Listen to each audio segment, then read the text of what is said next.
because these issues are near and dear to her heart. She's struggled through it herself as a young mother. She knows the stress and strain. She knows the tough decisions that have to be made. And that's why it's something that we both feel so strongly about. My boys are growing. One is now 14, the other one's now 18. I was on the phone in the car, walking in here, trying to get the 18-year-old to order sheets for his college dorm. So it doesn't end, and it's a joy. So thank you to our governor, who's just brilliant and so thoughtful and cares deeply about the constituents that she represents so well.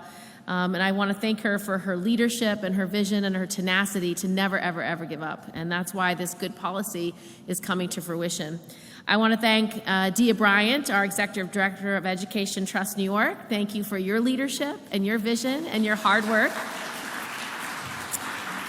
It's wonderful for Kathy and I to have partners like you who are on the ground actually implementing the programs that we're trying to pass into law. So thank you for that. I want to thank all the other advocates who are in the room. I appreciate all the work you do every day to help our families thrive. I want to thank the YMCA for the amazing programs and childcare that you offer here, which is wonderful. And you are one of the groups that will be eligible to apply for this money. So it's very important that we're doing here. The bottom line is our children are our nation's future. And when we invest in them, we invest in our country, in our values, and in the strength of our future together. While we certainly can't control how our children choose to lead their lives, we can certainly nourish them, we can educate them, we can guide them towards a path to success, to launch them into the world.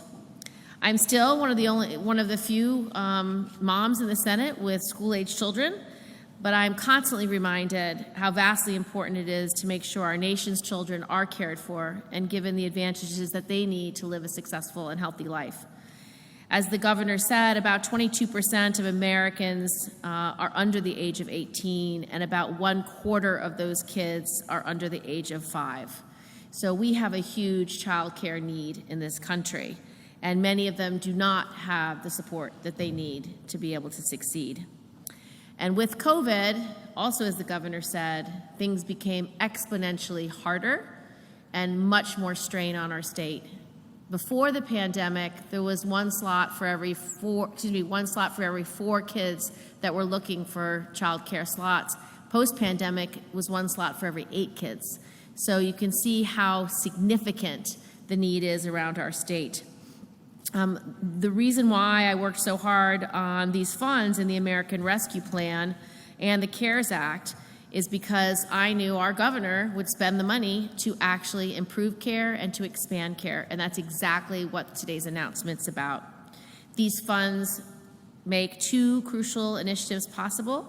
One, a second round of child care stabilization grants for providers. This is direct money to the providers so they can stay in business, so they can offer more slots, offer more jobs to more teachers, to early childhood educators.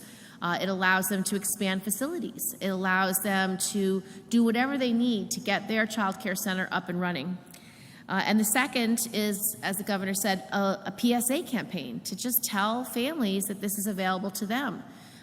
Most people are busy. They don't have time to watch the news. They certainly don't have time to research grants online through the governor's website. I mean, that's time-consuming and challenging, and they don't even know that they can look.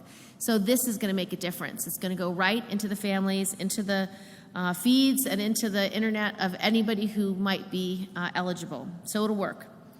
The New York State, with this funding, will be able to provide $343 million of stabilization grants, which is a great deal of money. And they can be used to address a broad array of workforce needs, from recruitment and retention, wage support, improved health and retirement benefits, and mental health support for our staff. And you know, post-COVID, how extreme the mental health needs are in our communities all across the state. It's one of the biggest burdens that families and communities are facing because there's increased anxiety. For a lot of kids, increased fear. Imagine what it's like for a toddler to have to wear a mask for 2.5 years. Imagine now taking that mask off. Are they afraid? Do they think they're going to get sick? There's a lot of mental health challenges, and also for the workforce, and so that money will help as well. And last, the PSA campaign will be able to go everywhere that it's needed to go to get the message out. Also, as the governor said, throughout my time in the Senate, access to childcare, access to early childhood education, and access to paid leave have been three of my biggest priorities. And she said it perfectly, because it's about the economy. If half your workforce cannot be working at their fullest potential, then you don't have the growing economy that you could have. And this is the kind of investment that government should make.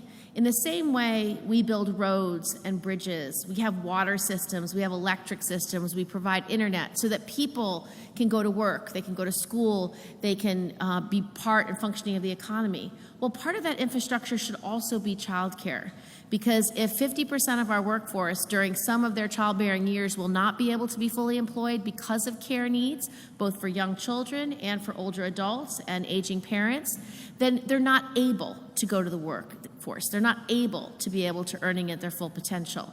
And so it's the same kind of investment we should be making as we invest in roads and bridges and subways. It's the same. And it takes an enlightened leader to know that. Because before this, just as the governor said, it was your problem as a parent to figure it out. And if we want the best economy and we want to be competitive with the rest of the globe, we are literally the only industrialized country in the world without universal pre-K, universal kindergarten, and paid leave. We just do not invest in these things in the same way our peers do. So now is time. We have a governor who wants to do it. We've got a senator and a Senate Majority Leader who wants to do it. And we have a president who will sign it into law. So thank you very much. Please welcome to the podium, Gillibrand.